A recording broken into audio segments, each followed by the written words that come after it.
Perfect. Committee and Courageous Conversations Book Club. He's always available after school for extra tutoring in the language arts. And whereas Dr. Maureen Brummett, Superintendent of Schools, indicated Mr. Klatt's passion for his work, ability to inspire student learning, commitment, enthusiasm, and deep compassion for his school community strongly support his selection as Newington's Teacher of the Year. And now therefore, be it resolved that the Newington Town Council hereby recognizes Mr. Klatt as Newington's Teacher of the Year and extends its sincere congratulations and appreciation for his dedication and commitment to Newington's children. Dated in Newington, Connecticut, this 23rd day of November, 2021, by Beth Del Buno, Mayor of Newington. Second. Motion made, seconded by Councilor Braverman. Are there any councilor comments? Councilor Donahue? Yeah, Chris, hats off to you for being a teacher. My sister's a teacher and I hear some of the war stories, and I know that I couldn't deal with it. So, thank you very much for your service. Congratulations on your proclamation here, and go get them at the Connecticut General Meeting. I appreciate that. Thank you. Councilor Nagel? Thank you. Mr. Klatt, congratulations for myself. Having been a veteran teacher for many years, retired, I started out as an 8th grade, 7th grade teacher. So though it may have been many years ago, I can understand and greatly appreciate what you do each and every day. I moved to high school. I'm glad to see that you continued on to benefit Newington and Newington's children, and words can't say how much we regard all the work you do and all the other teachers in the Newington school system. So congratulations once again. Thank you so much. Councilor Braverman? Mr. Klatt, I was on the Board of Education for 12 years before I got on the council, and I know how competitive the Teacher of the Year process is. So I congratulate you on so many levels, and it's truly an honor and well-deserved. Thank you. Thank you. I appreciate that. Councilor Menke? Well, go ahead. I'll yield to. No, I would just say, Councilor Page? that's fine. I would just say, Mr. Klatt, thank you very much for your service to all of our children and families in Newington. We're very proud of you, and you represent the best, and we have the best in Newington. Thank you very much. Thank you. Councilor Menke? I would just add my congratulations. I'm not a teacher, but I'm the father of a teacher, and I hear her stories. But teaching is really not a 9-to-5 job. It's more than that. And the list of your accomplishments, or things you've done outside of your regular teaching duties, is amazing, and it makes Newington school system what it is today. I appreciate your time you take with our kids, and that work you put in will be paid off later. You probably never know, but somewhere down the road, you'll be there, one student's favorite teacher. They probably never tell you that, but you probably will be when they talk, when they're in there, when they have their own kids. Yeah, dare to hope, Thank you for that. I appreciate it. Councilor Rada? Yes, also I want to extend my congratulations to you as a brand new council member. This is a great way for me to kick off my term, and we always appreciate the service, the dedication, the hard work that goes into being a teacher. So thank you very much. Thank you. Add my congratulations as well before we open it up to members of the public. You've been teaching for 22 years, and your teaching skills here have always been an asset to the Newington public school system. But particularly over the last year or two, I think is where your talents, given the impacts of the pandemic on our students and on the system, your talents helped you achieve great things despite all the hardships that were encountered over the past several months. And while there have been many challenges in the past, and unfortunately there will be more to come, I'm sure, I'm impressed and grateful for your efforts. Things would have been a lot harder on students, a lot harder on their families, and a lot harder on your colleagues without the professional skills that you brought to the table. So it's an honor to celebrate teachers who help our children grow and learn. So I'd like to congratulate you. And now Superintendent Brummett, if you'd like to. Thank you very much. I just want to, first of all, thank Deputy Mayor Draco and the entire town council for honoring Chris Klatt. What you read through the proclamation, he is all that and much more. We've honored him in a variety of settings this year, but I really appreciate the town council taking the time to do so. And Chris, thank you for everything. You are rocking it as Teacher of the Year. James, are there any members of the public who would like to speak? You have one individual with their hand raised. Okay, phone number ending in 8666, and this is regarding the Teacher of the Year.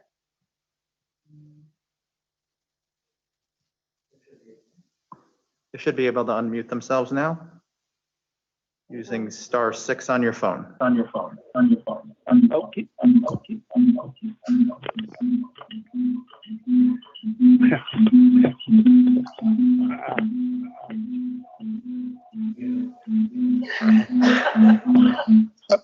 Can you hear me? Yes, we can. Can you give us your name, please, and your address?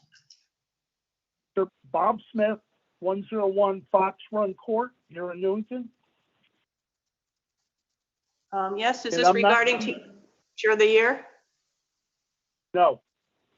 Okay, if you wouldn't mind calling back later, because right now we're just honoring Mr. Klatt for Teacher of the Year, but there will be public participation in a few minutes, if you wouldn't mind. I don't have to call back, though. I can just hold, No, you right? just did. Yeah. Yeah, you can stay on hold. It should be rather quick at this point. Thank you. Is there anybody in the public who would like to speak regarding Mr. Christopher Klatt as Teacher of the Year? No, it looks like at this time, Mr. Klatt, would you like to make some comments? Really briefly, just another thank you. Thank you. I'm sorry I couldn't be there in person. I appreciate that you opened this up virtually as I'm sitting here in my slippers at home comfortably. But I do very much appreciate even a moment to acknowledge this. It's been, since the end of last school year when Dr. Brummett surprised us with the announcement at our 8th grade award ceremony. It's been quite a ride, and I know it's not quite over yet. And I do appreciate that some of you are acknowledging the challenges that we've faced in education and everywhere really over the past couple of years. And it's not just me, it's all of my colleagues, all of the teachers in Newington that are stepping up and, trying real hard to ensure that the kids are in a good place while, we too are in a good place. And as we continue to push forward with our curriculum, making sure that, their social emotional needs are being met as well as our own. So I know you all realize that those challenges exist. And as someone said, we'll continue to face more challenges going forward, but we're working really hard and we won't stop. We're going to keep working at it, and hopefully we keep putting smiles on kids' faces and keep them learning and going forward as the year progresses. So thank you again. I very much appreciate this. Congratulations. Oh, yes. Now, can we vote on it? Do we need a roll call vote, or can we pretty much agree? By consent, I would assume. By consent. Okay, all in favor, say aye. Aye. Okay, now where can Mr. Klatt, is it going to be mailed to him, his proclamation? Or can Yes, he the take it? proclamation, once the mayor's back, she'll sign that and we'll have that sent out to him either through the Board of Ed or directly. Great. Okay, thank you again. Thank you, everyone. I appreciate it. Bye. Thanks, guys. Okay, moving on. Next now is public participation in general. Is there anybody We have waiting? one man waiting. Smith, Smith is waiting. Oh, yes, Mr. Smith? *6 should unmute you now. I think we lost him. No, he's still there.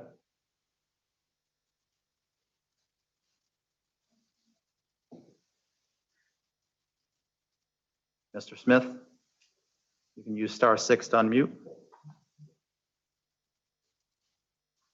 I think the 866 number. There it is. Okay. Let's try this again. It's Bob Okay, Smith, Mr. Smith. 101 Fox Run Court in Newington. Okay.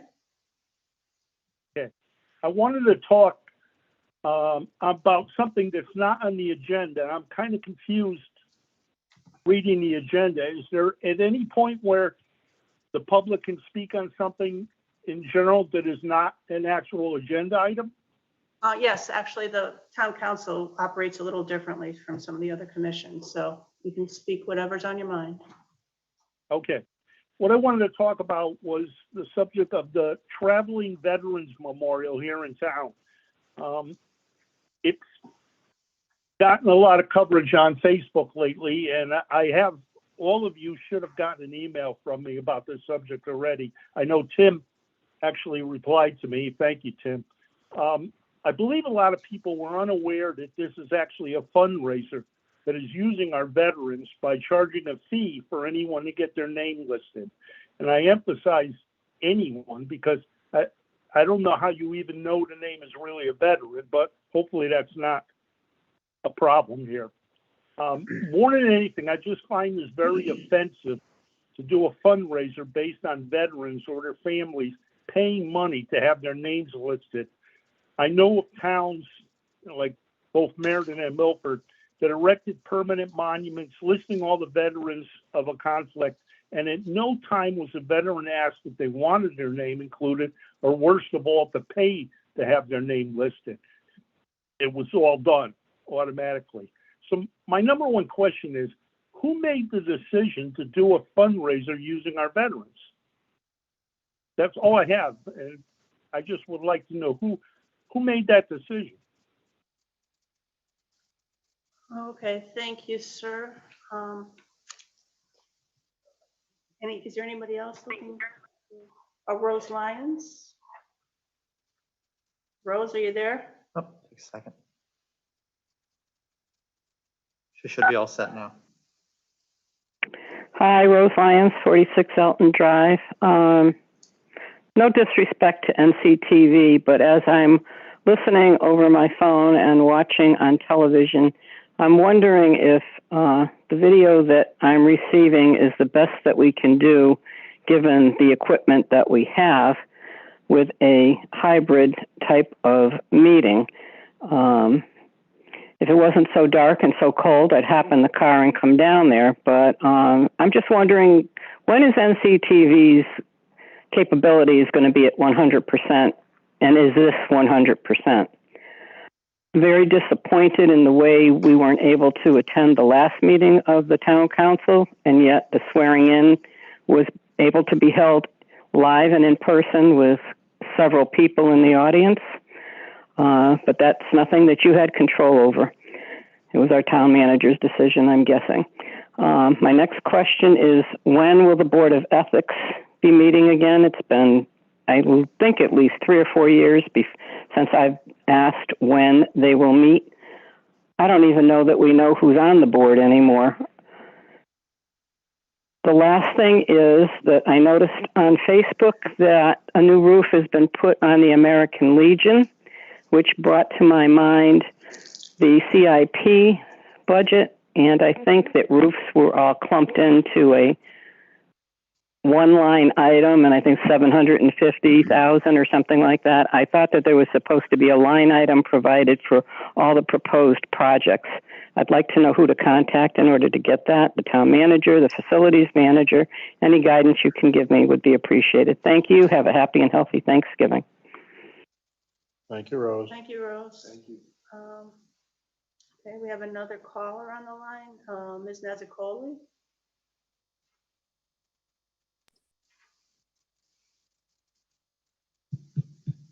Should be all set.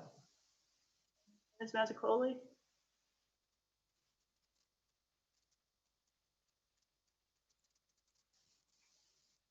Are you there, Sue? Oh, can you hear me now? I hit unmute twice. Yes. Yep, we can hear you now. Okay, Sue Mazzacoli, 149 Harris Drive, Newington, Connecticut. Wasn't planning on calling in, but after Mr. Smith called in, I felt obligated to call. I thought the veteran float was the best idea I'd seen in many, many years from Parks and Rec. I still believe it is a fantastic idea. It was there were people from businesses that were approached to donated to this float. Also, there were local organizations, volunteer organizations that donated to this float, including Boy Scouts. And the reason I agree with this is my dad was a World War II veteran, a Navy veteran. He used to have my sister and I drive him to every town imaginable so that we could observe war memorials. And he would stand there and salute and then say a prayer. But he always used to joke and say, how come my name's not on there? And of course, he lived to the ripe age of 91 and never, luckily, survived. Luckily, I should say, he survived the war. However, I just always felt like, okay, when will he be recognized? Well, then Parks and Rec came up with this idea. I couldn't wait to get down there, maybe because I pay attention to their Facebook page, but I knew about it 2 years ago. I went down there, I paid my $30 and was very proud to see my dad's name on that float. It traveled around town because of COVID. It couldn't go any further, but even though they had planned to go in local parades, et cetera, and other organizational get-togethers. Now, once again, it went for a second year. This year, I only had to pay $15 as opposed to the $30 because I paid the first time. I was willing to pay that money, but I know some people can't afford that. So I volunteered on Facebook to say that I would pay for someone else.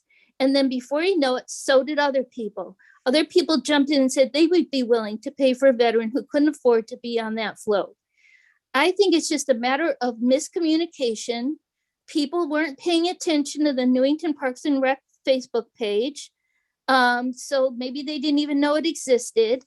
However, I still think it's a wonderful idea. I don't think it hurts veterans at all. I don't think it's rude to veterans.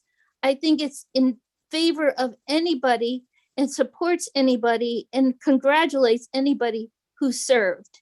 And yes, maybe, I don't know if they check out if they truly were veterans, but I had to provide my father's rank and the fact that he was in the Navy. So honesty, maybe that was the way that they checked, was honesty. So thank you very much. I wanted to defend this issue. I think it's an important issue to defend anything that will support our veterans, living or past. And thank you for giving me this chance to speak. Thank you, Ms. Nazakoli. James, I don't see anybody else. No, it doesn't look like we have anybody else on the line. Okay. Now regarding the public participation, Any emails? No, any emails, anybody get any? we have people in person that we'd like to speak. Been so long. We're so used to not having people in person. Usually you have to come into my basement and sit on my couch. Yeah, if you'd like to come It's up. a real human being. It's the real people, huh? In person.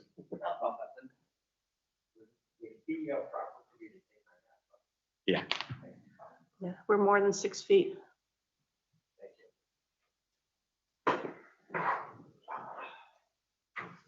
Good evening, council members. My name is Frank DeMayo. I reside at 29 Crown Ridge. Obviously, most of you know that I am not here this evening as fire commissioner. The purpose for me being here this evening is that I would like to ask the town council to enact the following town ordinance. A section of roadway, Maple Hill Avenue, a town of Newington roadway under the custody and control of the town from Connecticut Route 174, running in a northerly direction to the junction of Robbins Avenue, shall be designated the Newington Veteran Firefighters Memorial Roadway. This section of town maintained road is located in front of Newington Fire Department Company Number 5, which is the old Company Number 2 firehouse. Company 5 is currently occupied by the Fire Cadet Division, the Newington Veteran Firefighters Association, and houses 2 spare pieces of fire apparatus. This section of roadway has a great deal of history to the fire department's members, past, present, and future veteran members. The Newington Volunteer Fire Department is now over 100 years old and throughout its existence, it has provided fire protection to the town residents and businesses by all its volunteer members giving countless hours away from their families whenever duty calls. In a time when most of the area's volunteerism is on the decline, we are very fortunate that young men and women are stepping up to join the fire department through the Fire Cadet Program. On behalf of the Newington Veteran Firefighters Association, I ask the council to consider this request as a fitting tribute and a way to honor the deceased, retired, active, and future members of the Newington Fire Department. In closing, I want to thank you, Mayor, and the Town Council for your consideration to this ordinance. Respectfully submitted, Frank DeMeo, President of the Newington Veteran Firefighters Association. Thank you. Thank you, Mr. DeMayo.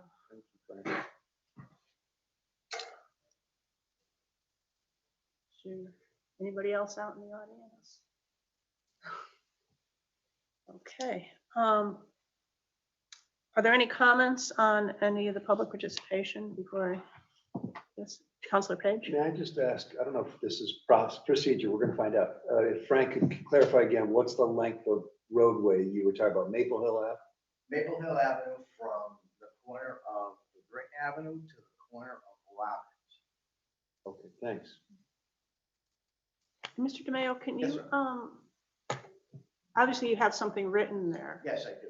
Would you like me to submit If that? you would be able to submit it to the town manager and the town council, Absolutely. and so we can consider it in the future. Thank you. Do you have it, electronically? You can send it email or? I can do both. I can do both. Okay, thank you. Thanks. Councilor Rada? Yeah, Mr. DeMayo, I just have a quick question. I wasn't writing quickly enough. How you would like this designated? You gave us a title of that stretch of road. Could you just repeat that for me? Sure. It is, how I have it written. It should be. Frank. written as- Step up to the I'm mic. sorry. Okay. Just so that. Well, we'll get it in your, Yeah, you'll get it. we'll get a copy of what Yeah. is It's presented, so. designated as the Newington Veteran Firefighters Memorial Roadway. All right, thank you. Councilor Donahue? Yeah, I just want to address the NCTV. Yes, yes. We are still working the bugs out of the system. We had some folks today. There has some change in the camera system that we were not aware of. So we're hoping that, over the next few weeks, we get it corrected and experience the same level of work. So we're working on it. I don't think anybody heard you. Well, that's too bad, because it was a great, It was a great it was a great speech. This is for you, Rose. For you, Rose. We're working on the NCTV. We had some technical issues this week with the new cameras they put in the council chambers. We were testing earlier today, and we could not get it to filter through our broadcast pick system. So we're still going out. We're just picking off the Zoom signal and going out. So hopefully when we can get it to go through our systems, the quality will go back to what you expected. Thank you. Mayor, Yes. may I comment on a couple of other Oh, yes. public? In terms of the traveling memorial, I just wanted to respond. I think having a traveling memorial for our veterans is a fantastic idea. I'm concerned, I've heard from other folks in town who have expressed, as we've knocked doors and talked to folks in town, concern, thank you for shutting that, about paying a fee to be recognized. And I would like us, or whichever body's appropriate, Park and Rec or so forth, to look at how can we include as many or all veterans in town to be recognized without necessarily having to pay a fee, or maybe it would be a goodwill offering. I'd like to look at the options there, that's all. Or I'd encourage the appropriate body to look at that. Note that for future action. And then the last comment I wanted to make, sorry, is Rose Lyon's comments about meeting in person. I think later tonight, we're going to be talking about that issue as per guidance of either CDC or our local public health folks. I, for one, am enthusiastic and really pleased to have people in the building. And the more we can have here, the better. So yes, thank you. Okay, I'd like to comment just on a few of them as well. Regarding the Veterans Memorial Trailer, again, from what I understand, it basically, the spaces and the names are purchased by family members for the most part, to kind of honor their loved ones, whether it's living or deceased, active or discharged from the service. And the fundraising, basically the part that remains with Parks and Recreation goes towards the extravaganza for the fireworks every year. So I agree, though, that there are people who would like to honor their loved ones or to be included, as Councilor Page said, on this memorial, but finances are a concern. So perhaps those of you who are on, since it is sponsored by Parks and Recreation, it was an initiative of Parks and Recreation, it's a Parks and Recreation fundraiser. Those of you who are being appointed to the Parks and Recreation Board, perhaps it can be brought up. Certainly, we can bring that to our attention. Yeah, bring their attention. Okay, and let's see. Mazzacoli, Rose Lyons, we addressed, although Ms. Lyons did kind of bring up a point regarding the Board of Ethics. I think since I've been on the council, I don't think there's ever been a meeting, which is probably good because it means that there haven't been any issues. But yet, I think in terms, maybe once a year, get together or planning or to review processes and procedures might not be a bad idea. So again, those who are appointed to that commission. Nobody from the council is appointed to that commission. Okay, well, maybe we can, when Mayor Delbuno gets back and through the town manager, we can at least get a short meeting going to so people kind of remember what they're supposed to be doing, review the processes and procedures. Again, Mr. DeMayo, once we get the letter from you, we can start the proper considerations to see whether something can be done for the veteran fire. You can give it maybe to James tonight. Okay. Perfect.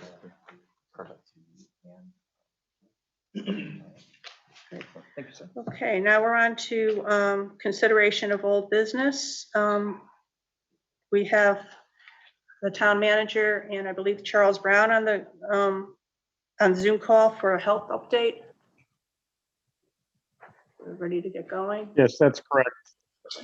The COVID-19 dilemma continues to, we'll say, control a lot of what we're doing in town. And I will tell you that I just watched the national news a half hour ago or an hour ago, and it does not sound good at all. Connecticut is on the rise with COVID, and particularly with the young folks. Charlie is here tonight. He'll give you his view on things and answer any questions you may have. So I'm going to turn it over to Charlie right now. Hello, everybody. Hey, can y'all hear me? Yeah. Here, yes. Yes. Okay, good deal.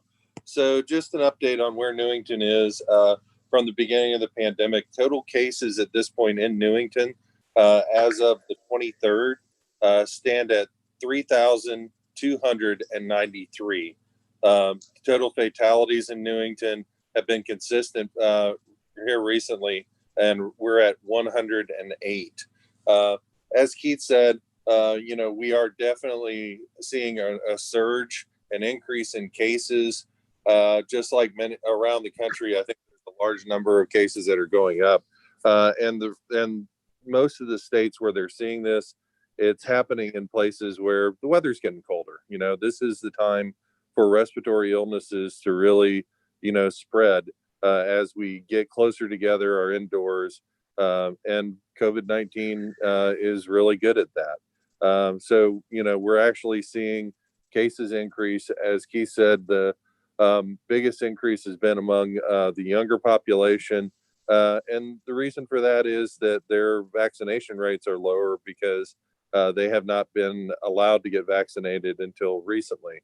So I think it's very imperative, once again, for us to, seek the vaccination where we're eligible. For those people who can get the booster shot, we encourage them to do so, especially if you can do that here before the holiday, or before, we come into the major holidays coming up. Definitely worth it. And we've seen that the majority of cases that are right now in the hospital, our hospitalization numbers have gone up significantly since we saw our low point here several weeks ago. Right now we're close to almost 300 people in the hospital. As of today, there was 14 additional cases that came into the hospital. The majority of those cases are really among the unvaccinated. So the vaccine, once again, it's critical importance because it does do a very good job of keeping people out of the hospital and ultimately out of the morgue. So I just implore people to get vaccinated when they get the opportunity to do so. Other than that, I think that we are at a point to where we can look into the future and potentially get to, a better place.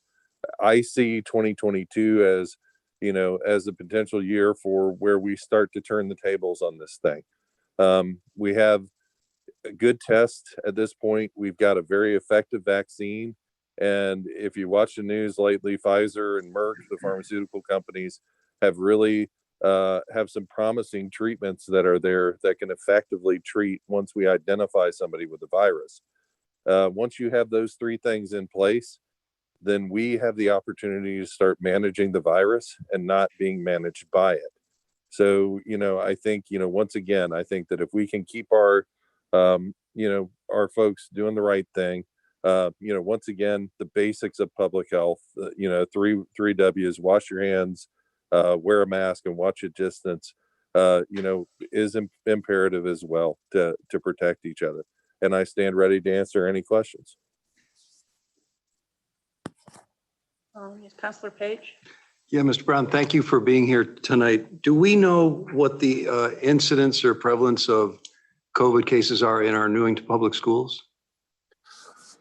I don't have that data off the top of my head. I know the schools themselves are keeping track. I have been in contact here recently with the school nurse. We as supervisor, we actually do share information. I know that we've had a little bit of a surge in some of the younger populations within one of the elementary schools that we're working with the Department of Public Health to address.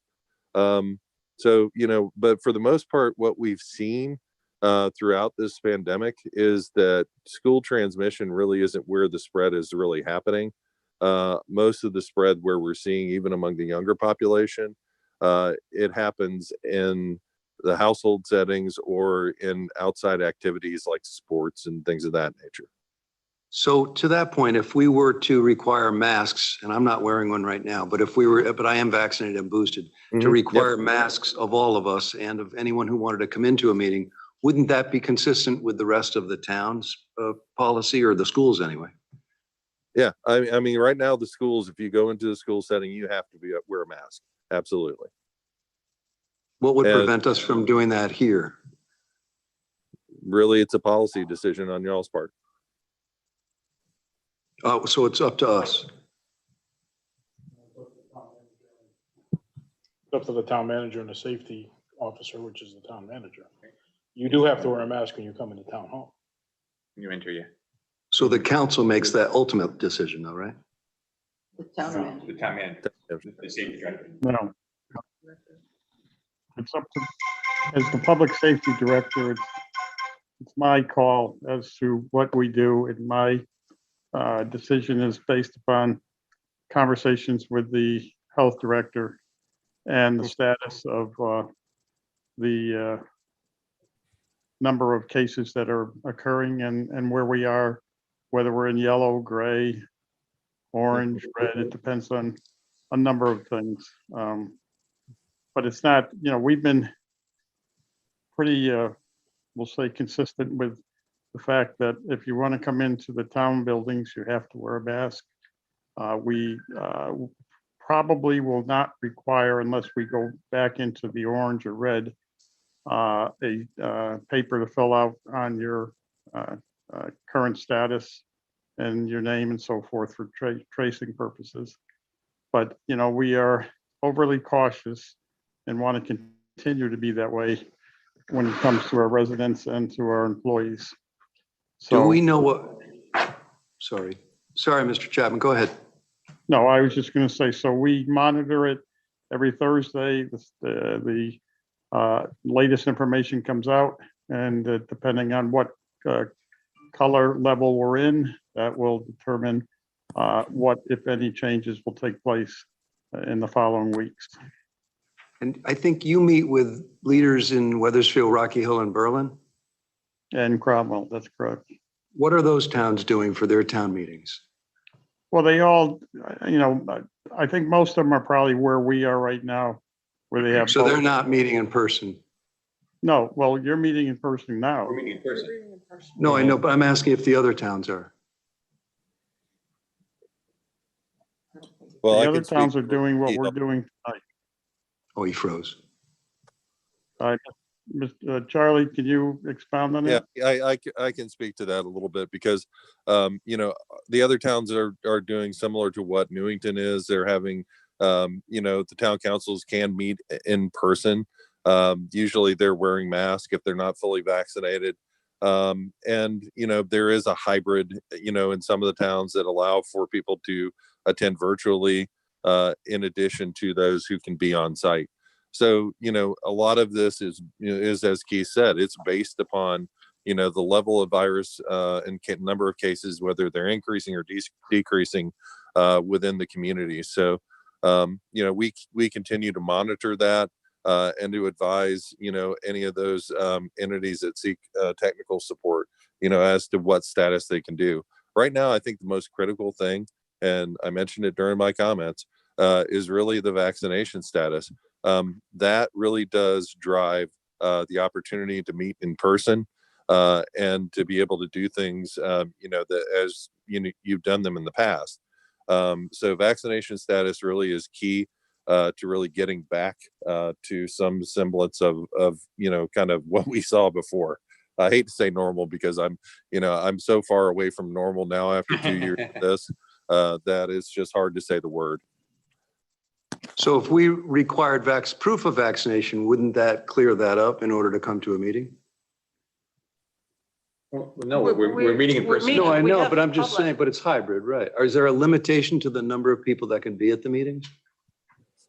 There's an occupancy limit. Okay, oh, so it's, Yeah, whatever's in the no, okay, so it's the occupancy. I just wanted to clarify. Okay. The hybrid meeting, which is, well, the our induction was kind of the first, but because I was wrestling with this today.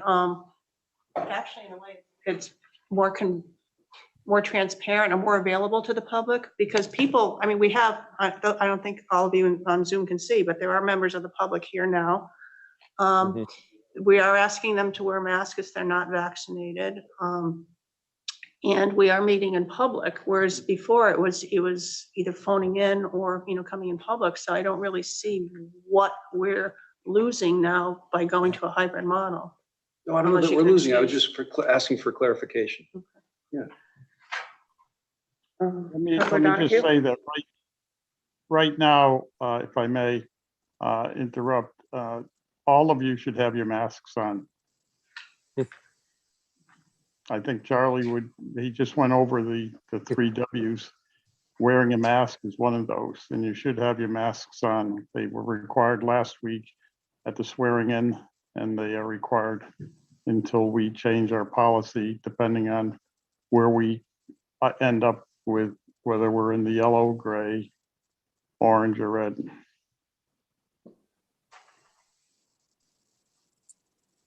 I would agree with you, but it's hard for me to speak with my mask on and be heard on the microphone. So if we're going to have it. When you're not speaking, you should have your mask on, though, if you're not speaking. I'll leave it to the council, but it's our decision. I guess my opinion was we're not directly face to face with each other the way we're situated. We're like, there's nobody within 6 feet of any of us.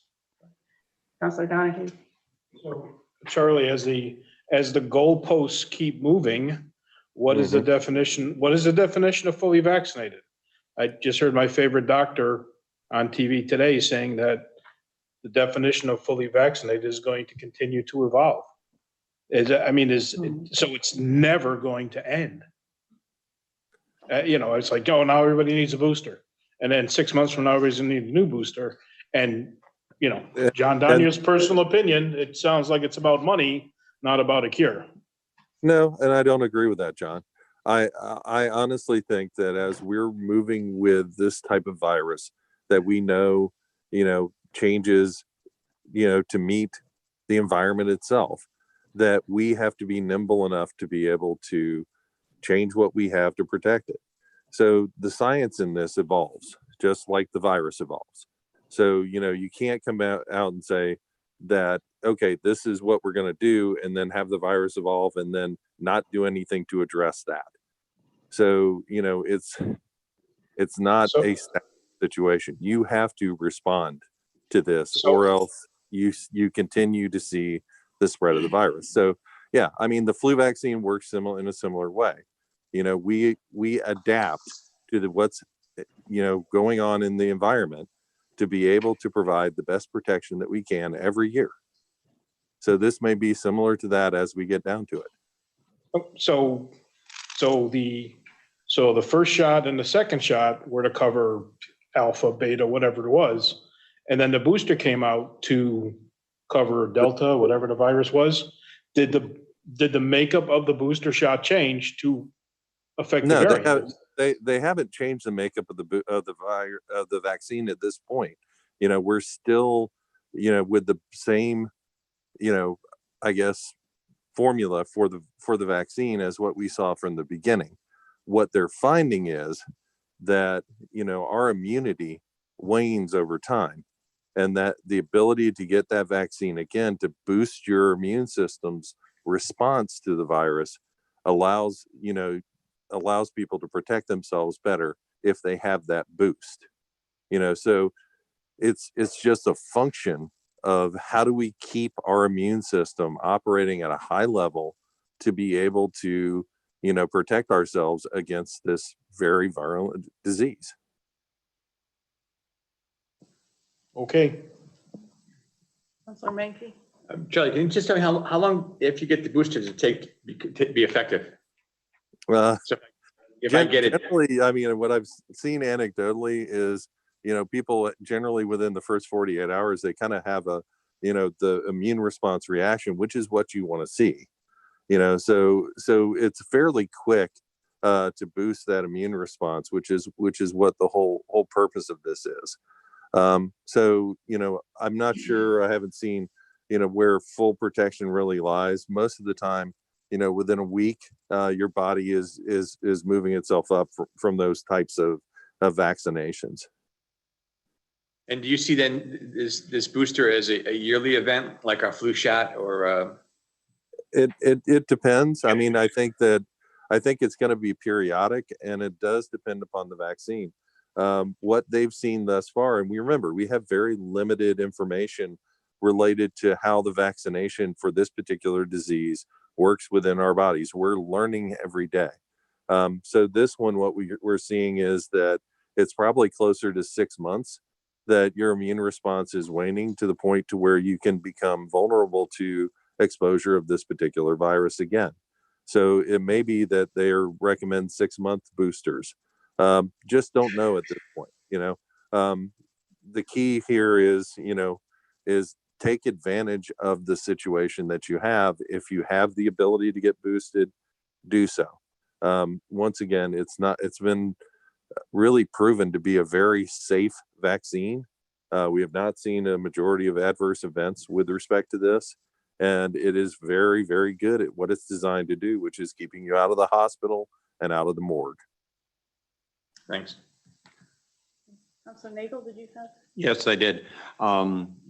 Two things. One thing, I've been fully vaccinated in terms of I've had the booster recently, and I'm a little confused as to whether that makes me or anyone who's had the booster, whether they should wear a mask, not wear a mask. I realize that's been part of the conversation. Mm-hmm. And the other part having to do with that, having recently gone to a CVS location, that they are closing down their locations for offering the vaccine. While it was very simple for me, and I did have to make an appointment. Is this something that's going to happen to make it less available for people to get booster shots? Is this something unique to CVS, or is this something just locally that's going on? Because I know people who are retired pharmacists who have come in and done work at CVS, and they have been let go. Do you have any information about that? Yeah, CVS, I think, is responding to a business situation as far as that's concerned. So I know nationally they've been reported to have be closing 900 different stores. So, you know, I don't know if that's connected to the you know, the pandemic or not. Very well may be. But, you know, once again, I think that even without CVS, there's still, you know, quite a few places where you can continue to get the shot, whether it be other pharmacies that have the opportunity to do so. You know, your normal medical provider has the opportunity to do that. We as a health district, I think, are probably, you know, as we, you know, get into the rhythm of this, we'll probably take this on as, you know, as we do the flu vaccinations to provide on an annual basis, or perhaps even more often if it's required, where we do mass vaccination and do clinics to provide that opportunity if it's needed. So, I mean, right now, I can say there are plenty of opportunities to be able to get a COVID-19 vaccination. It is available in a variety of locations, from the medical providers to the grocery store. So, you know, if people are looking for information as to where they can get it close to them, I encourage them to contact 211 because they keep an updated roster of where vaccine locations are. Okay, thank you. Any other counselor questions? Counselor Page? Oh, did you want to speak? I just wanted to say thank you again for being here, Mr. Brown. And I hope we can continue to be consistent in meeting in person, just as our schools do and all the other towns, Rocky Hill, Weathersfield, Berlin, continue to, from what I've heard. Thank you very much. You're welcome. And you know, once again, I think that we're coming into a better place. So, you know, where I've been kind of, you know, the person that's been very conservative and saying no a lot, as we continue to, you know, be vaccinated, as we continue to, you know, to take advantage of those tools that we have to test, to be able to treat, and then ultimately to prevent this disease, I think we're going to be in a much better place coming into 2022. I have one question, perhaps it's for Keith. Now that the council has started the hybrid meetings, will other commissions follow, or is it going to be a commission by commission? Will it be their own decisions? Well, a lot has to do with the capabilities of the rooms that they're going to be in. This room's outfitted. The other conference rooms are not. And it all depends on what's going on with the status of the town in regards to orange or red or yellow and so forth. I think each board or commission is going to make their own decision as we move forward. You know, I think James can maybe provide a little bit of an overview on what he anticipates would happen with the various boards and commissions. If you would, James. Certainly. We actually had a meeting last Tuesday, and we are discussing the different scenarios based upon commission size, locations that are available, current status on the town itself, to be able to determine the boards that could effectively meet in person. One of them, a good example, is the 150th. They have 19 people. We don't really have a location that easily allows them to meet safely. Where if we look at something like, say, the Town Plan and Zoning Commission or the Conservation Commission, they have almost the same makeup as the Town Council. It's an easier one for us to pull into place. So looking at each board, making the determinations, also speaking with the chairperson as well as the staff liaison to determine if they're comfortable in that meeting format, and then we'll move that forward. Would there be a possibility, let's say, if there's a particularly important or meeting of public interest, let's say a public hearing, where just for one meeting or for the hearing, let's say if a commission really doesn't want to go full hybrid yet, but if there's a particularly important cogent meeting, that perhaps that one could be. We could look at the logistics on it. We would still have to limit the amount of people that are in the location. It would be a first come, first serve. If we reach a limitation, they'd have to watch it in another location.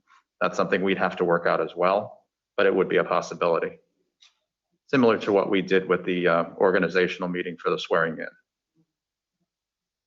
Anything else for, Councilor Rada? Yeah, I just wanted to thank Health Director Brown. As a registered nurse, I know that COVID is somewhat of a moving target, and your explanations and your responses to the questions and the concerns that we've had have been really clear and to the point, and I just want to thank you for that. You're welcome. It's my pleasure. Oh, have a happy Thanksgiving, Charles. I think that's it. Y'all too. And you know, we try to be safe, and for everybody that's out there, you know, have a safe and healthy holidays. You know, we definitely want to keep doing the things that we're doing so that everyone can enjoy the time together to be thankful for what we have. So thank you all, and enjoy your evening. You too. Thank you. Thank you. Okay, moving on. It's the 150th anniversary steering committee report. I believe I saw Ms. Francolino on the line. Hi. Hi, Eileen. Hello, Eileen.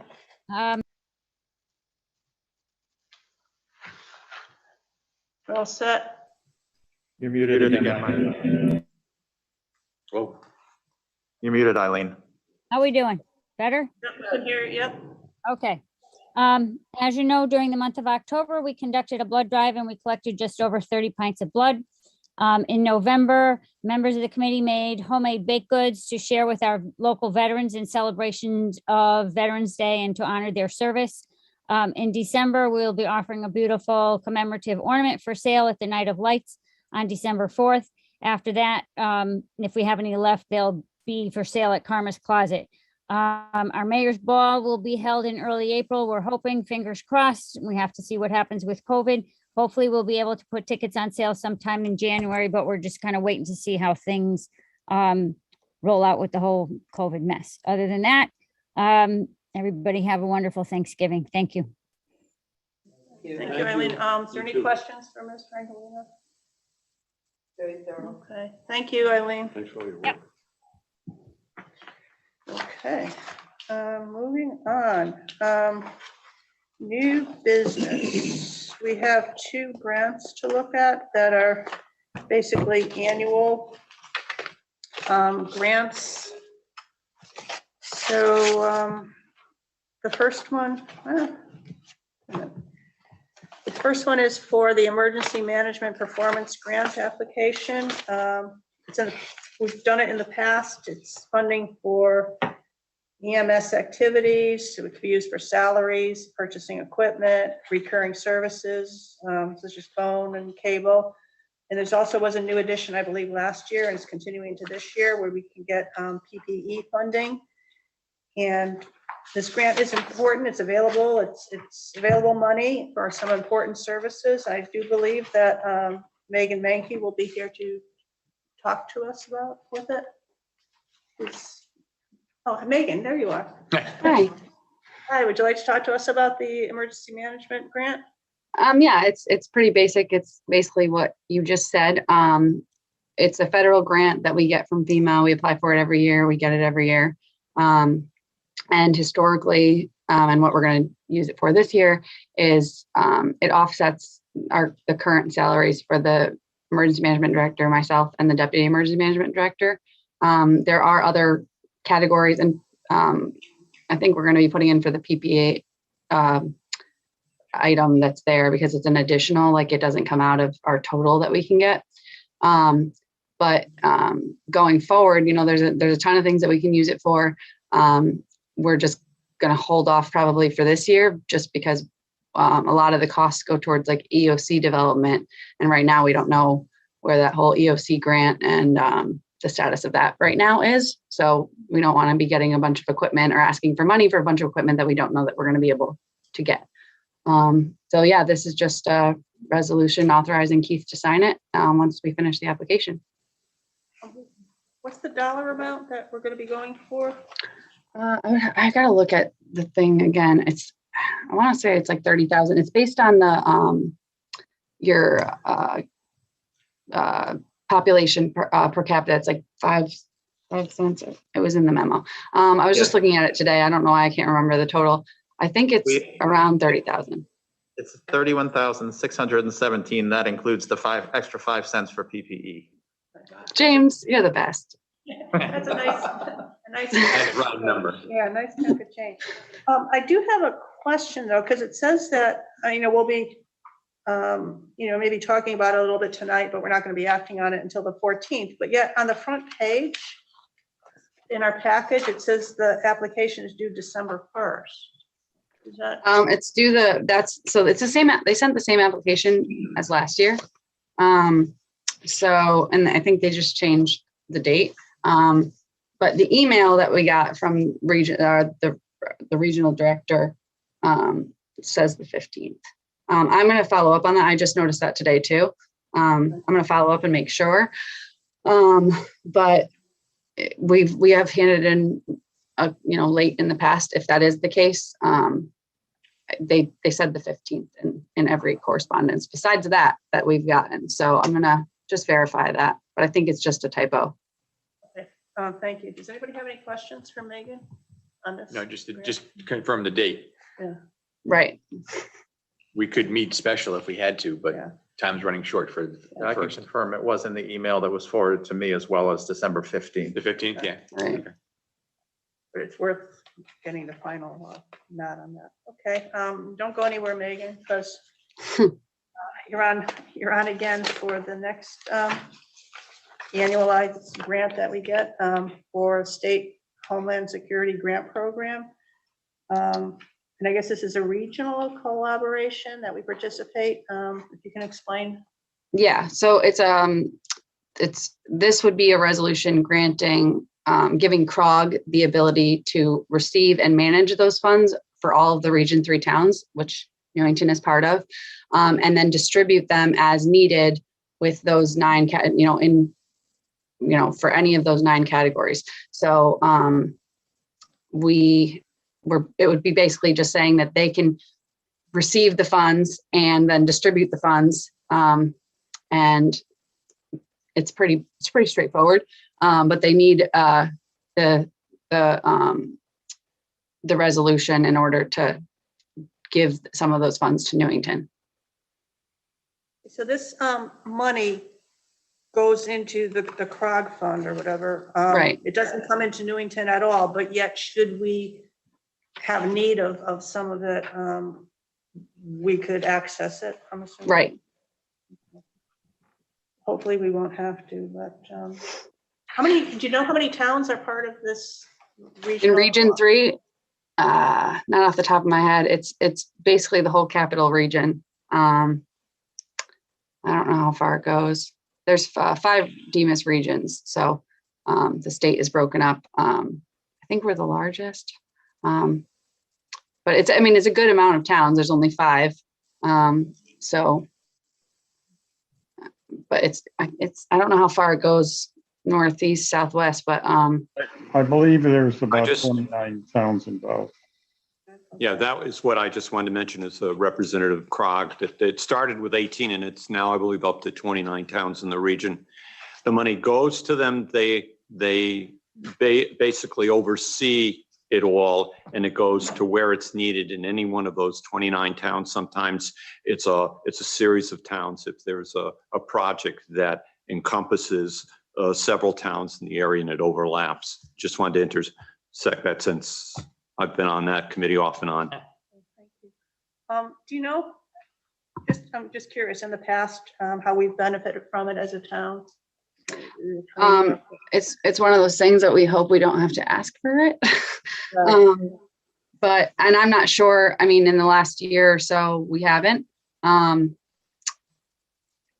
just because a lot of the things that we've requested in terms of PPE and things like that were from a federal standpoint, it was coming in from a different, for the COVID relief, versus this type of program. If something like this were to happen,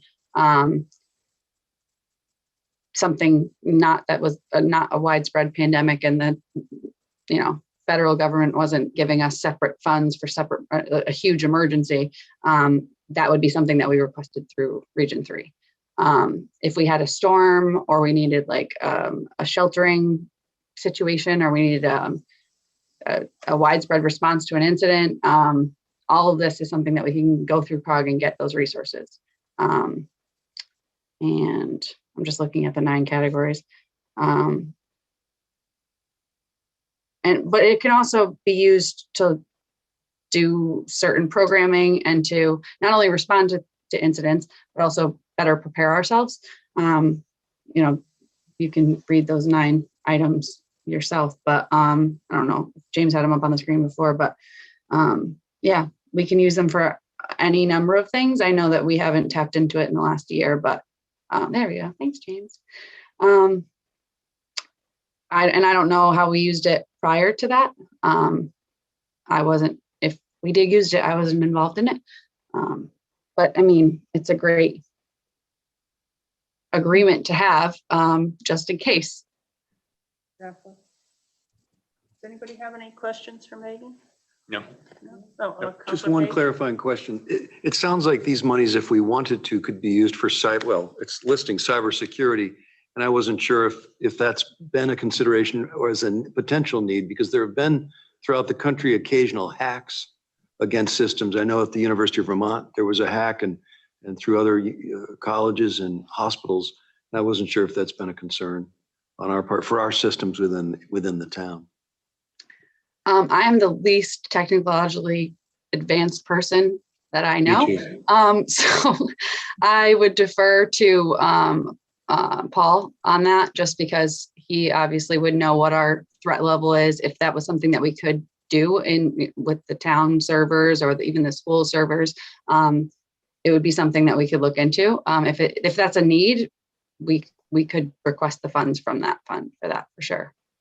And maybe we got it all locked down. I'm aware there have been some attacks from other countries coming into universities and municipalities. So, right. And I've gotten a few random emails from Mayor Beth at whatever over the last couple of things. So yeah, I think it gets through whatever our firewalls and everything are, right, regardless. Well, piggybacking on what Counselor Page said, maybe it's something you could, when you see Paul in the hallway, you can just kind of ask if he has any concerns or whatever, and you can address it with the CROG group. For sure. Okay, so I guess these 2 grants then, just kind of read it over again, and then we'll take action on it the 14th. 14th, right? Okay. Thank you, Megan. No problem. Thanks. Happy Thanksgiving. You too. Okay. Now. That's due on the 15th. Why would we vote on the We can get it. 14th? Yeah. Right, the day before? Yeah, that's fine. They just, It's a he just signs it. standard application. Yeah. Okay, now next, the minority leader and the majority leader are going to be doing a lot of reading. Not necessarily. Well, first of all, for the resignations and appointments, Counselor Page. Well, actually, I'll read this because it involves Counselor Page, if you don't mind. Please. Resolved, the Newington Town Council hereby accepts the resignation of Mitchell K. Page as member of the Human Rights Commission in accordance with email correspondence dated November 8th, 2021, and effective on the same date. It's been made in second. Any discussion? I don't think we really need a roll call vote. All in favor? Aye. Any opposed? Okay. Counselor Page, would you like to read the next one? That the Newington Town Council hereby accepts the resignation of Mary Udis as a member of the Building Code Board of Appeals in accordance with correspondence dated November 12, 2021, and effective immediately. Second. Seconded by Counselor Menke. Any discussion? All in favor? Aye. Opposed? Moving on, Counselor Page. That the Newington Town Council hereby accepts the resignation of Sandy Nafis as a member of the Commission on Aging and Disabled in accordance with the email correspondence dated November 10, 2021, and effective November 9, 2021. Motion made by Counselor Page, seconded by Counselor Camillo. Any discussion? All in favor? Aye. Opposed? Passes unanimously. Okay, Counselor Page, you're on again. That the Newington Town Council hereby accepts the resignation of Phyllis M. DeCara as a member of the Human Rights Commission in accordance with correspondence dated November 8, 2021, and effective immediately. Second. Made by Counselor Page, seconded by Counselor Braverman. Any conversation? Discussion? Discussion. Thank you. No, all in favor? Aye. Any opposed? Okay, Counselor Page, one more, I believe. That the Newington Town Council hereby accepts the resignation of Fernando G. Rosa as a member of the Economic Development Commission in accordance with email correspondence dated November 18, 2021, and effective November 11, 2021. Second. Seconded by Counselor Rada. Any discussion? All in favor? Aye. Any opposed? Council passes it unanimously. Okay, next we're getting into council liaisons and appointments for town council. And there's quite a list of new appointments or reappointments. And the minority leader have devised a way on how they're going to present this to the council.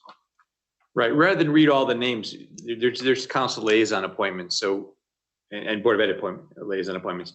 We'll just resolve them, take them all in one fell swoop, if that's okay with the council. They're all in front of in the packet or they're on the screen. Is there any objection to that? I mean, we've all received the packet ahead of time. You've reviewed them all. They're just appointments from among the group here. There's no outside appointments on this. Just again, reappointing or appointing to the normal commissions. Okay, Councilor. So therefore resolved, the Newington Town Council hereby makes the following appointments as presented in the packet.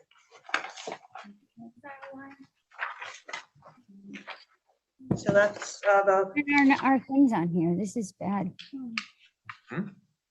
But neither, well, the other guys are, yeah, I guess. What's that? You got that, James? Okay. So the resolution was made by Counselor Mankey and by Counselor Page, and it was seconded by Counselor Camillo, I believe. Sorry, he got to it first. Any discussion? Counselor Any that were not filled in, how do we do? They have been corrected. They're on the screen corrected, so they have been filled in now. Okay, I can't see that far. Okay, so all the ones, there were four on the packet that had not been completed. An oversight, we just copied the wrong page, but the correct page has been put in the packet and it's on the screen. And it will be part of this record with those corrections. To that is on the Joint Services Committee with the Board of Ed liaisons. We do not have a listing from them on those two yet. Right, so those are still open. But any of the appointments from us, from here, should not be a surprise to anybody. I would assume that your minority or majority leader will have spoken to you already. You have been duly informed of what your assignments are. You don't want to be forgotten, John, I know. Oh, no. So all in favor? Aye. Any opposition? Okay, congratulations, everybody, particularly to the new people. Thank you, I think. Yeah. We'll thank you later. Definitely, okay. Okay. Now we have some more, I believe the majority leader, Councilor Mankey, has some Correct. resignations and appointments. Right, resolved, the Newington Town Council hereby accepts the resignation of Dominic Payne as a member of the Town Planning and Zoning Commission in accordance with email correspondence dated November 19th, 2021, and effective November 30th, 2021. Motion made by Councilor Mankey, seconded by Councilor Nagel. Any discussion? All in favor? Aye. Any opposed? Passes unanimously. Councilor Mankey. Resolved that the Newington Town Council hereby accepts the resignation of Brian Haggerty as an alternate to the Town Planning and Zoning Commission in accordance with email correspondence dated November 22nd, 2021, and effective November 30th, 2021. Second. Motion made by Counselor Menke, seconded by Counselor Rada. Any discussion? All in favor? Aye. Any opposition? Okay, moving on. Resolved that Newington Town Council hereby accepts the resignation of John Bashan as an alternate to the Zoning Board of Appeals in accordance with email correspondence dated November 20th, 2021, and effective November 30th, 2021. Motion made by Counselor Menke, seconded by Counselor Camillo. Any discussion? All in favor? Aye. Any opposition? Okay. Counselor Menke. Resolved that the Newington Town Council hereby makes the following appointments. Town Planning and Zoning Commission, Dominic Payne, member, 1901 Main Street, Party R, term 12/1/2021 to 11/30/2025, expiration of S. Sobieski. What? The address is wrong on Dominic. Okay. That's actually Michael Fox. Oh, sorry. We'll correct that for the record, though. So the address, we'll correct the address. Continuing, Brian Haggerty, member, 26 Deepwood Drive, Party R, term 12/1/2021 to 11/30/2023, the resignation of D. Payne. Zoning Board of Appeals, John Bashan, member, 56 Maple Avenue, Party R, term 12/1/2021 to 11/30/2026, expiration of T. Hutt Wagner. Willard Becker, member, 43 Howard Street, Party R, term 12/1/2021 to 11/30/2026, reappointment of self. And then Michael Connolly, alternate, 138 Connecticut Avenue, Party R, term 12/1/2021 to 11/30/2025, the resignation of Jay Bashan. Second. Okay, motion by Counselor Menke, seconded by Counselor Nagel. Any discussion? All in favor? Aye. Any opposition? Okay. It didn't take as long as we thought. Okay, next item, I don't believe there's any refunds. Okay. No tax refunds. No tax refunds. Minutes of previous meetings. Can I have a motion to accept? So moved. Okay, these are the October 26th. Any discussion? Oh, is there a second? Second. Okay, second by Counselor Camillo. Any discussion? All in favor? Aye. Any opposition? Nay. The November 3rd, can I have a motion? So moved. Okay. Second. Motion made by Counselor Nagel, seconded by Counselor Menke. Any discussion? All in favor? Aye. Any opposition? A motion for the 28th meeting minutes? So moved. Okay. Motion made by Counselor Menke, seconded by Counselor Braverman. Any discussion? All in favor? Aye. Any dissension? It passes unanimously. Okay, moving on to written and oral communications from the town manager. Mr. Chapman. I have a couple things, if I may. I wanted to let all of the counselors know that there's going to be a land use academy meeting that's going to be held on January 27, 2022. And I would suggest that you all try to attend this meeting. The training will cover the agency's role and powers governing state and federal laws, the meeting rules, and what is and what is not appropriate to consider with different types of land use and applications, regular versus alternate member participation rules, conflict of interest, ex parte communications, and other matters. The training is done by UConn Center for Land Use Education and Research. And the reason why this is a particularly important training session for the counselors to attend I can give you an example of what occurred recently in the town of Cromwell, where there was a proposal going through the process for approval through the Planning and Zoning Commission and other boards and commissions. And for some reason, according to the documents that I have, you'll have it in front of you, Cromwell's mayor and the acting town manager at the time attempted to rally community support to keep a particular residency from operating. It went through a long litigation, and it ended up that because of that involvement with those individuals that should not have been participating in such a way, that the town of Cromwell was found to be guilty, and the jury awarded $5.2 million in damages against the town of Cromwell. Now, that 5.2 million is not insured. That's going to have to come out of the town taxpayers' pockets.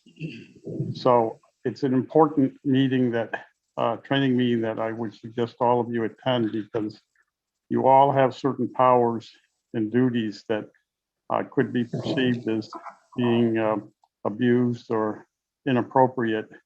And the last thing you want to do is get yourself into a situation where something like this that happened in Cromwell happens in Newington.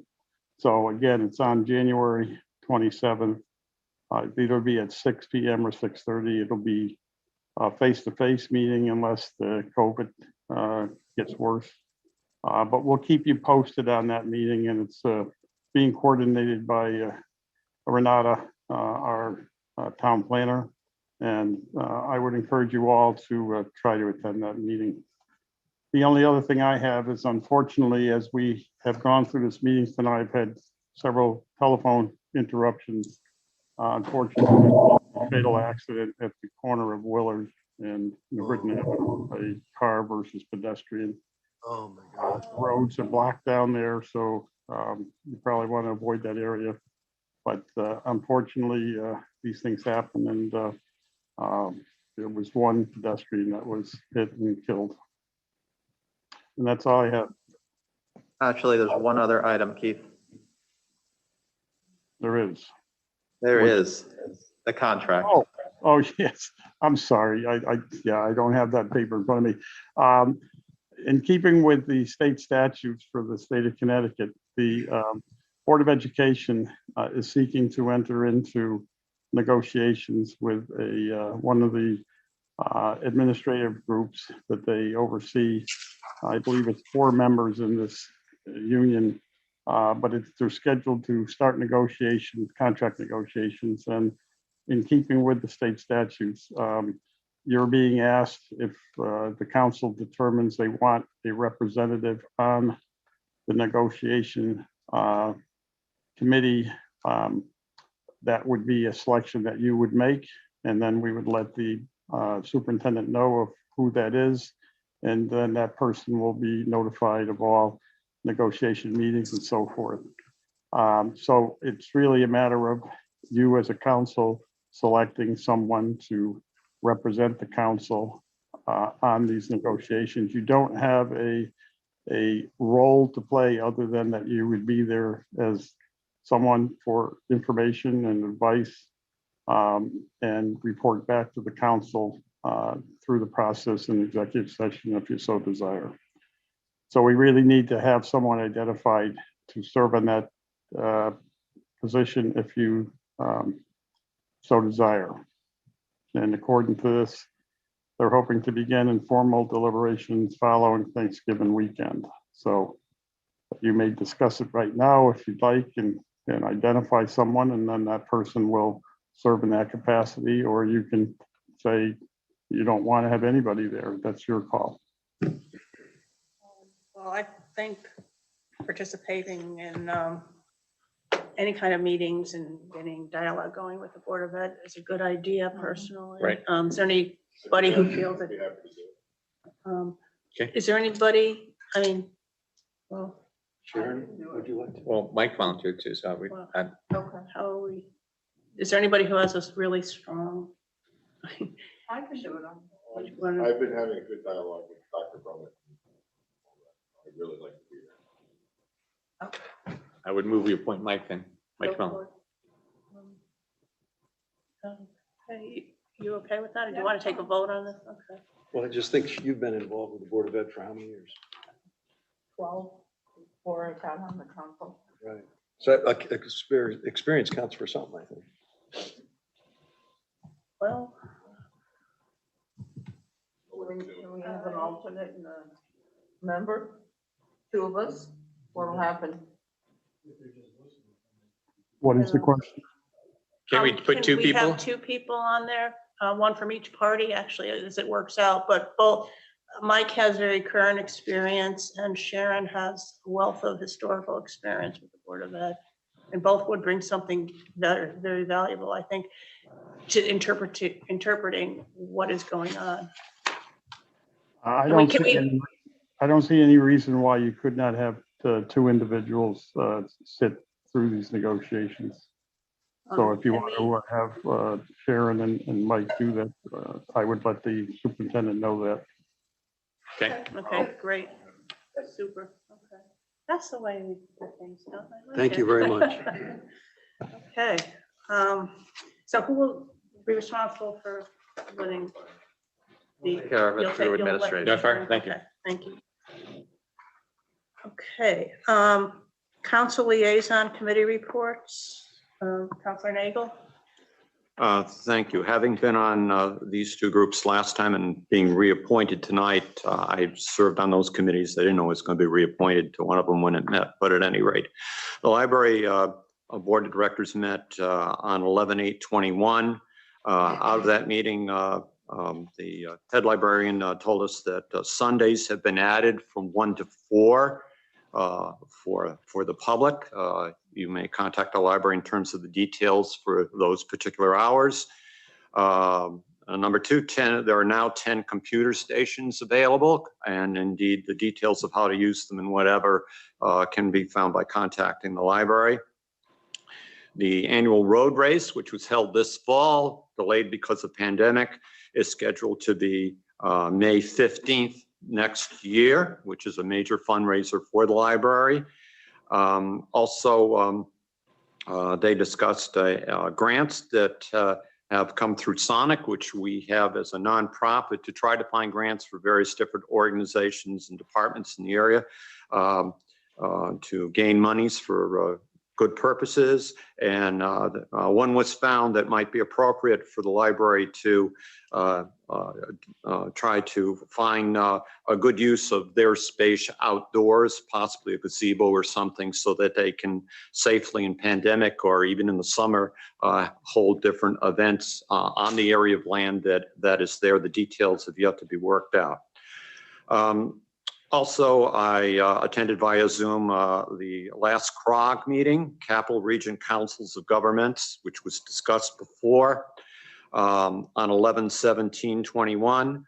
At that meeting, we were told the Economic Hartford to Boston survey is going to be held to determine the economic impact in the area of the expansion of that service. And how it will affect the greater Hartford area. And if indeed, which has been proposed, there is a stop in Newington, obviously will affect us even more so if that comes to pass. Also at that meeting, there was a member of the Metro Hartford Alliance there. Basically, he was to say there are over 150 different projects that will benefit different communities in the area that are in the process of being looked at either through the Alliance or the Alliance with other nonprofits in the area. The executive director of CROG retired as of last June. I mentioned that before at a previous meeting. The search for a new director is going on. The former director is staying on until a new one is found. They hope to have their search done by the December meeting, so there will be a new executive director for CROG hopefully in December. Also, there was a person of note to talk to us about the American Rescue Plan. This has through monies coming to us. We previously talked about another organization and monies coming and how they come. And the problems with the American Rescue Plan is what is eligible or not. It's kind of a gray area. So that is to be determined, to be worked out to come to the individual towns in terms of how it will impact them. Lastly, there was a discussion concerning the Infrastructure Investment Jobs Act, which is from the federal government. It's being administered through the state, through a nonprofit organization called Capital Edge. And it is monies that may be coming through of the tune of $550 billion. They're going to be gauged upon what is appropriate through competitive grants. What is most important to us that the person presenting that information to us says not a lot is going to go directly to any local town. They will be more or less regional kinds of things, but nothing that would specifically come to, for instance, the Newington town government according to that source. And that very briefly tells you what happened at Prague last month. Anybody else have any? You said 550 billion with $1 billion. Okay. Is in that total fund. I'm going to briefly, I'm sure most of you know that TPZ passed the zoning change for Culver Street. But a lot of the concerns for the residents regarding density, traffic, neighborhood impact, infrastructure, those criteria will be very pertinent when they come to discuss the actual site plan application. So I'm not quite sure. I don't think the public hearing itself has been scheduled yet, but I encourage all of you who are still interested in this development in terms of things like, again, density, traffic, neighborhood impact, infrastructure, to watch the town website and be cognizant of when the TPZ meeting and the public hearing will be on Culver Street development.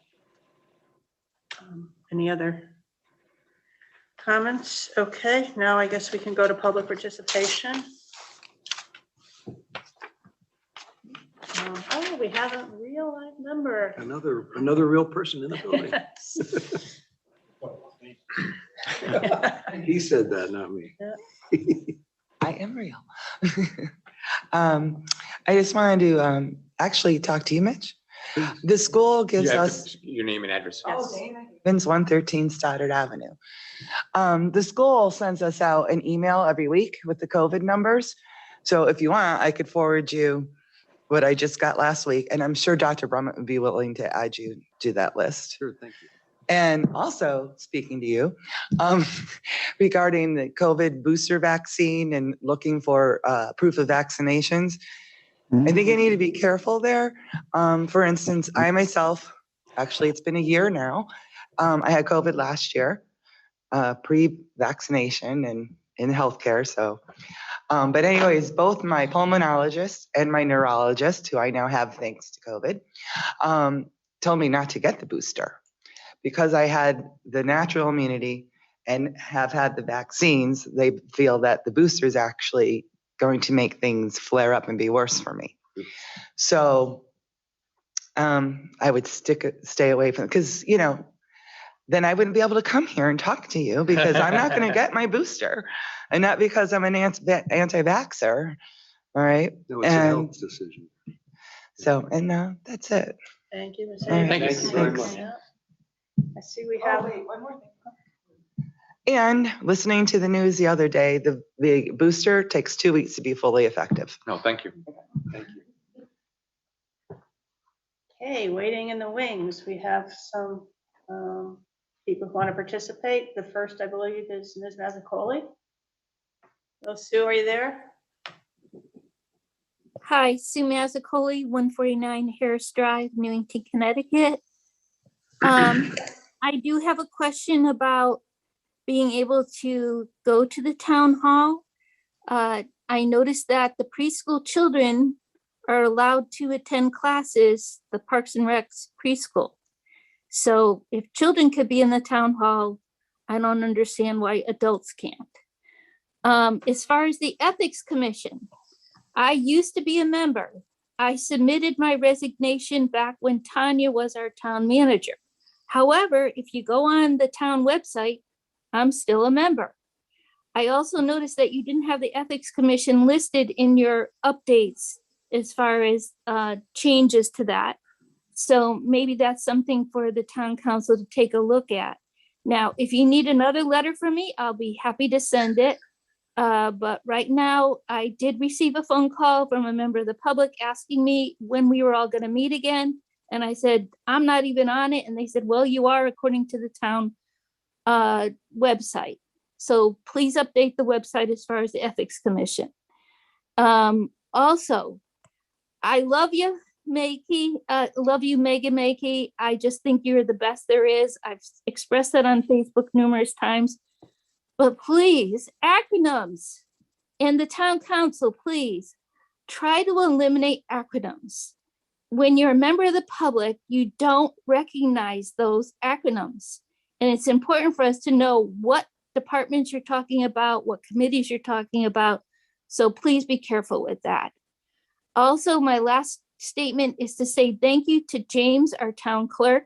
He's been extremely patient with my request and my questions, and I think that should be recognized publicly. And so I wanted to say thank you to James.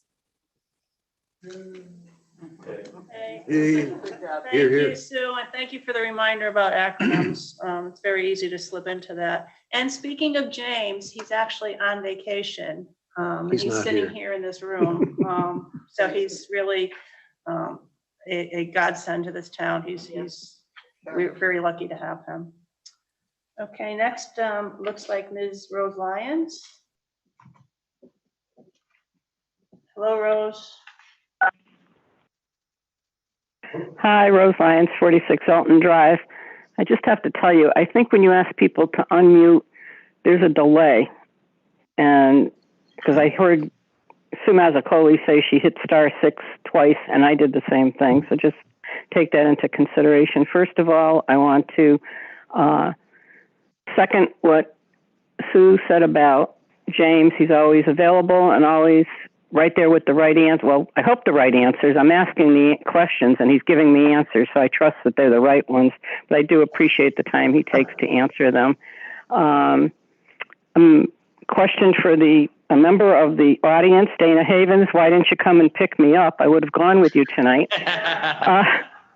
And Deputy Mayor Gale, thank you for responding to my request about the ethics or the Board of Ethics. Sue Mazzacoli explained to you a little bit of what was going on, but a little bit of background there. Through the entire tenure of Tanya Lane's being town manager, there was various requests from the public, myself included, that the board meet. At one point, the chairman was elusive, and two members of the board or the chairman have to call the meeting. And I believe it was the town attorney that told Tanya that we couldn't have it without that happening. The reason that the Board of Ethics got up and going again was because of an elections type of campaign against one of the candidates. And it was discovered that they couldn't even find the form to fill out. And when they did, the form was in the back of a file drawer somewhere. So time was spent by people to come up with a form that would be easily available to the public should they have any concerns about any unethical behavior. And it's been 3 or 4 years since that was done, and no meetings are being held. Yes, it's great that there's nobody coming before you and telling you, yes, we've got some issues, and I hope it continues that way. But I think that the board should be in place just in case. John Donahue, I really thought that you were purposely shutting off the audio after I complained about the video, because I thought you wanted me to get in the car and be freezing and come down there and visit with you in person. That was me, Dana. That wasn't me. I was remiss in not welcoming back the incumbents and welcoming the new members. Mitch Page is very familiar with my questions from years ago for the Joint Committee on Community Safety. Counselor Rada, you'll get used to me after a while. I can be a pain, but I mean no harm. I just ask questions. And lastly, I didn't get an answer about who to contact about a list of roofs that are repaired or have been repaired or will be repaired. So I will contact the town manager tomorrow or once my internet service comes back. Thank you again. And once again, have a happy and healthy Thanksgiving. Thank you, Rose. You too. Keith, would Rose contact Yes. you, or would it be the facilities manager? Well, at this point, she can contact either one of us, but Joe Salamone is in charge of the roof program right now. So she would probably be best just to call him directly. But if you don't have that number and I don't have it with me, just give our office a call and we'll get you Joe's number. Sounds good to me. Thank you very much. Appreciate the information. And just to follow up again on, it does sound like we need to keep current the ethics committee, even if it's not needed to have a meeting, but just for them to go over the rules, responsibility, processes and procedures, new forms, whatever. So James, what would be the best way to go about doing that? Well, As a council, maybe you could circulate what we have and we'll get discuss that piece together. The last meeting they had was in 2017, and as was alluded to, it was difficult to put that meeting together without either the chairman or some of the members calling it. So that may be something we want to look at in our ordinances, possibly changing the language to allow the town manager to call that meeting as well. Yeah, no, I know. Okay, let's see. Next, we have Mr. Michael Branda.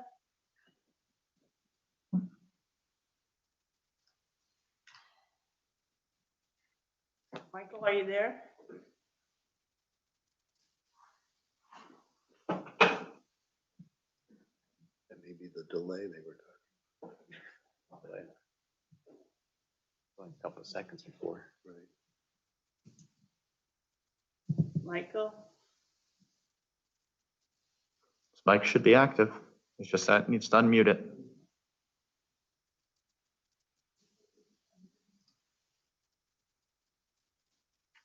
You can go on to the next one until he's available. Well, we'll go on to the next caller and Mike, keep trying. Phone number ending in 207. Oh, and they disappeared. And they disappeared. Oh, Mike, are you there now? Oh, you were just unmuted. Michael, whatever you did, do it again. Can you hear me now? Yes. Yeah, okay. Oh, perfect. All right. Sorry about that. That was really weird. My phone did not want to cooperate. Okay, so Michael Branda, 77 Coronado Drive. First, my thoughts are with the pedestrian and their family and everyone that was involved in that, including our first responders who arrived at the scene. That's just a terrible occurrence at any time, but especially at this time of the year. I'd like to just talk about the COVID discussion really quick. So my understanding is that Charles Brown is the Director of Health for the Central Connecticut Health District. So when I heard Mr. Brown's report, I didn't hear anything that suggests that adults following protocols cannot meet in council chambers. So I definitely didn't hear anything that should keep our town manager at home in Waterford instead of with the residents that he's paid to serve.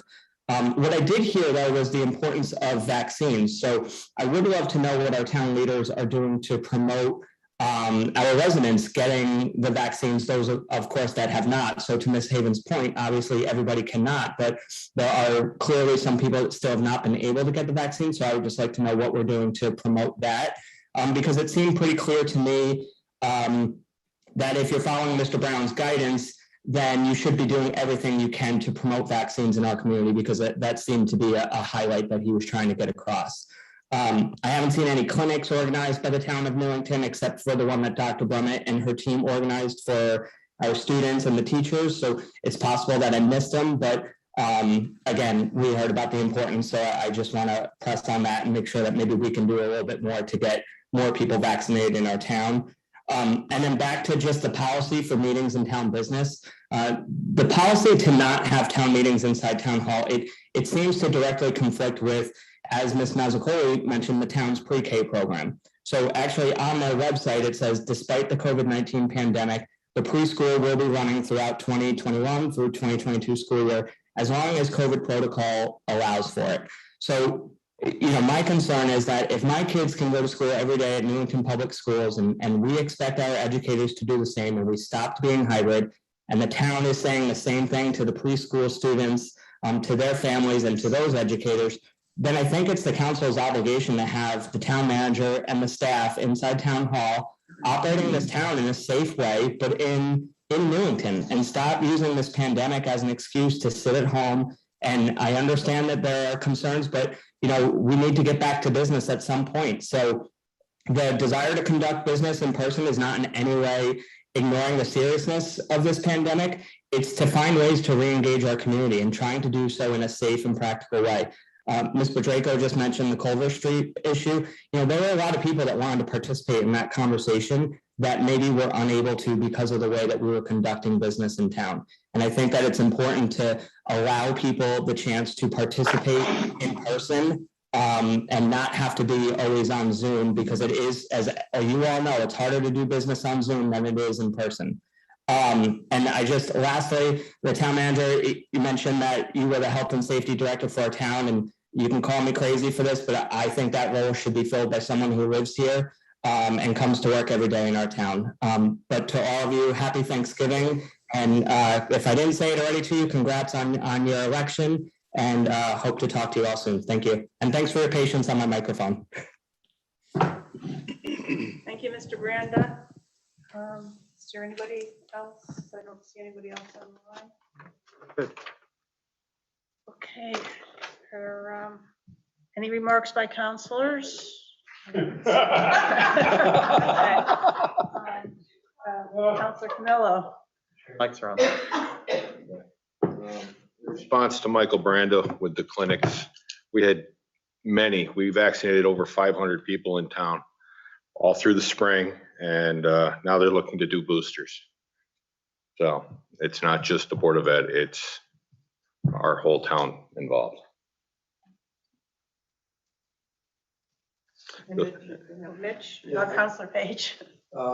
I just first of all wanted to thank our police officers and our EMT folks, our ambulance folks who responded to the shooting on, I think it was November 13th at Dunkin' Donuts. There was at least one injury that I'm aware of, and bullets apparently went flying and landed against the mountainside there, the ridge line behind the Dunkin' Donuts. Thank God nobody was killed. And thank God I don't believe any police officers were injured. There was a shooting last night on Berlin Turnpike near Payne Road. And according to our town manager, thank you for the quick notice, Mr. Chapman. I believe there were no injuries, thank God. And then earlier this month, on the 11th of November, there was an armed robbery at 7-Eleven on Willard Ave, and there were, believe, no rounds fired there. And the person there, I guess, took the 7-Eleven person's employee's car and their belongings. The reason I bring this up is, first of all, we all agree that we thank our first responders. I have a professional interest also in making sure that our first responders, and Mr. Chapman has been so kind to provide the policies on how we support our first responders when they're dealing with traumatic stress. And I haven't looked at those yet. I plan to. I want to work with our council and with all the relevant departments to make sure that we're supporting them and supporting those policies and in any way that we can, improving them based on best practices. But I also, in meeting with my caucus and going through the minutes, am aware that in the past, there's been some discussion of CARES Act money that might be available. I don't know the exact dollar amount. I think it's hundreds of thousands of dollars that might be available for license plate scanners, especially, and I think they're being used in many of the towns surrounding us. I have to do my homework on that. Not that that's going to prevent a shooting at Dunkin' Donuts, but I'd like us to take that up at some point. It's late. It's 2 days before Thanksgiving. And so we're not going to get into this tonight, but I bring it up because I being new here and just looking at the history of the minutes and the history of your discussions and looking at possible monies that might be available to provide our police officers in this case with the tools, an extra tool that they might use. And I would want to hear from them as to their professional opinion, because I don't know. So I'd want to learn from them how we might be able to look at those CARES Act monies and allocate that to those scanners in flagging a stolen vehicle or a stolen plate, which might be used in the course of a crime and putting everybody at risk. So those were my comments, and I invite feedback tonight, and I'd ask that we put it on the agenda for some time in the near future. Thank you very much. Thank you, Councilor Page. Councilor Donahue? First of all, Mr. Branda, thank you. I'm trying to understand what town services have not worked or been affected by, the pandemic. I think town of Newington has done a spectacular job. I think Keith's done a spectacular job. And, you called in on Zoom. You live in town. You could have been here too. Just responding to Mitch. We can have all the technology we want, plate scanners, this, that, and the other thing, but if they get caught and nothing's going to happen to them, who cares? And that's the bottom line, is we have to get our state legislators to put some teeth behind what the police are going to do. Chief Clark was here a couple months ago, and they had a car that drove into New Britain and crashed. And he said, the funny part was we saw that car in the Dunkin' Donuts parking lot, but we couldn't do anything about it because the laws that the state has passed don't allow them to do that. So along with that, we need to make sure we go after the legislators to say, hey, we're feeling the effects out here, help us out with laws, and then let the police do their job.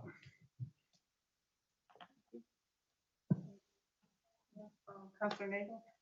On a lighter note, I agree with what has just been said. And indeed, the Berlin Turnpike is a state road, and that adds another complicated element into it.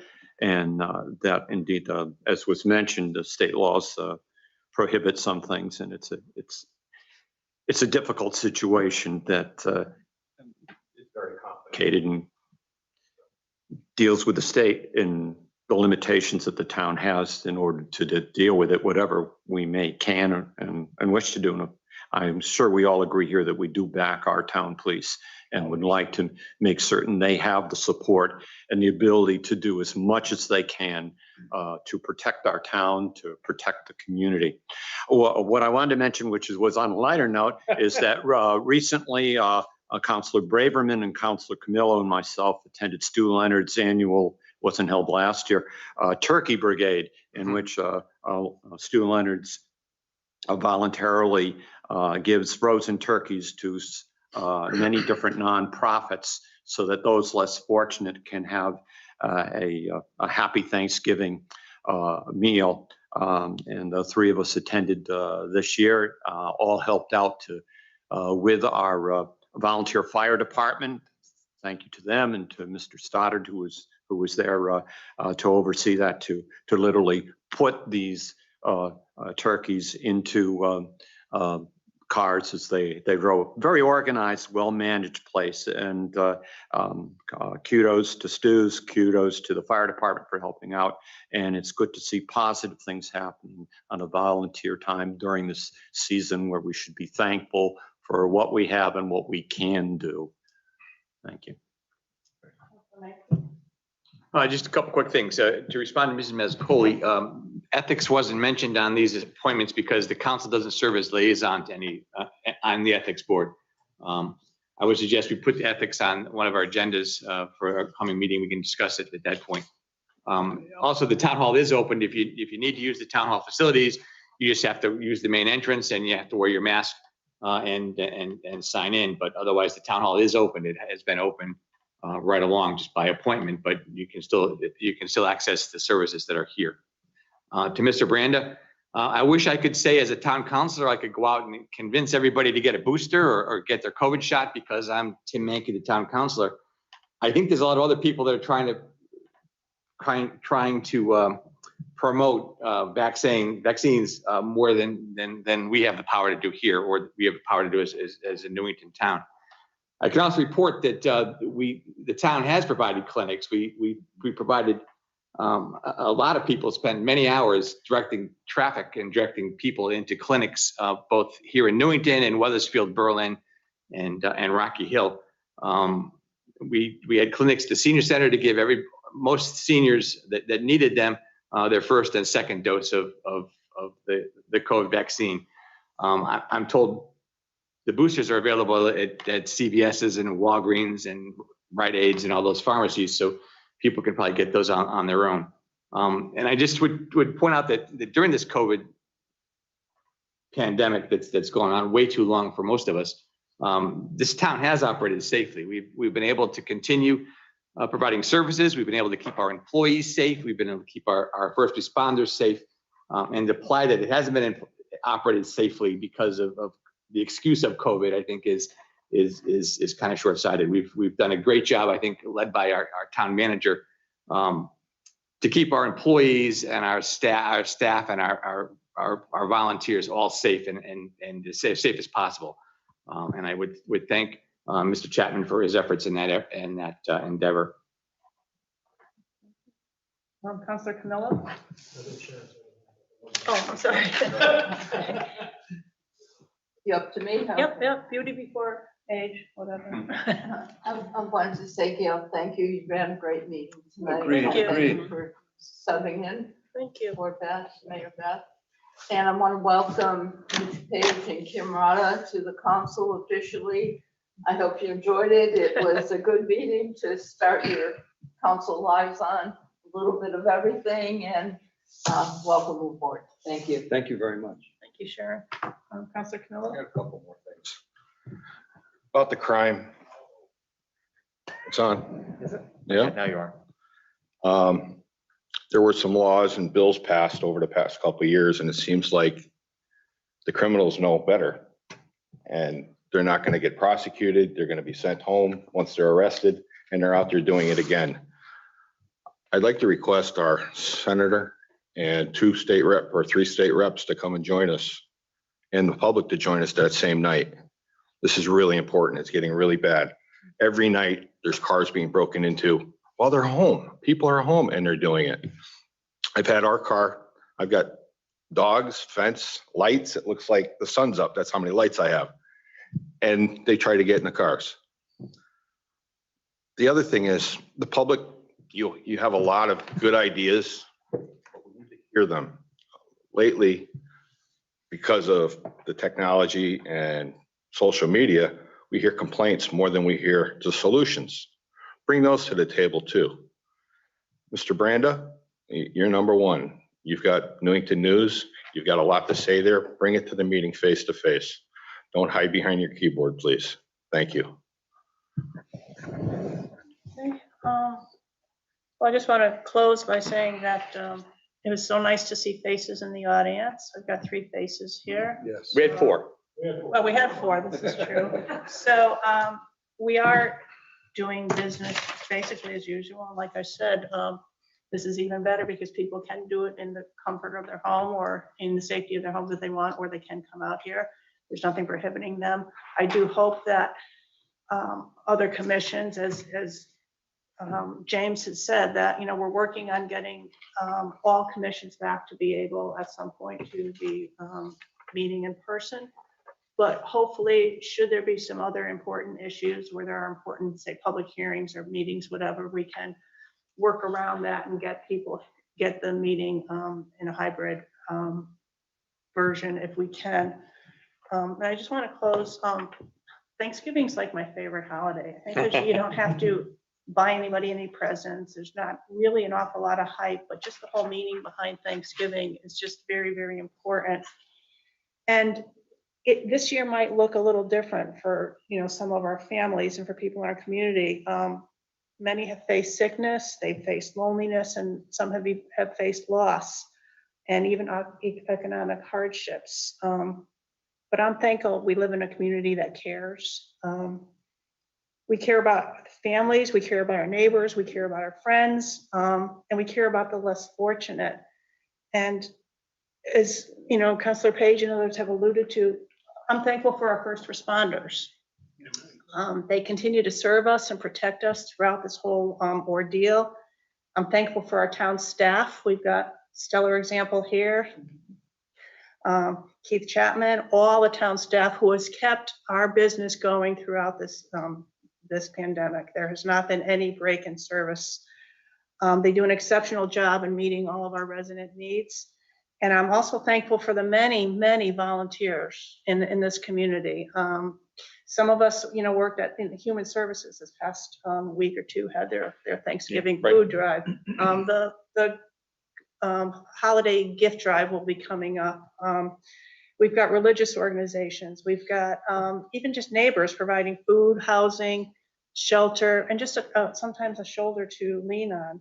So despite what any of our personal circumstances are, if we all dig really deep, we can all find something to be thankful for. And we live in a great community, and just want to say, you know, I'm thankful for all of you. I know you're all thankful, and happy Thanksgiving. Happy Thanksgiving. Thank you. And with that, good guidance. Anybody? Anybody? I move we adjourn before you hit us. Any discussion? All in favor? Boom. Whack. Yeah. Happy. Really nice job. Oh, we have to push the button on the bottom.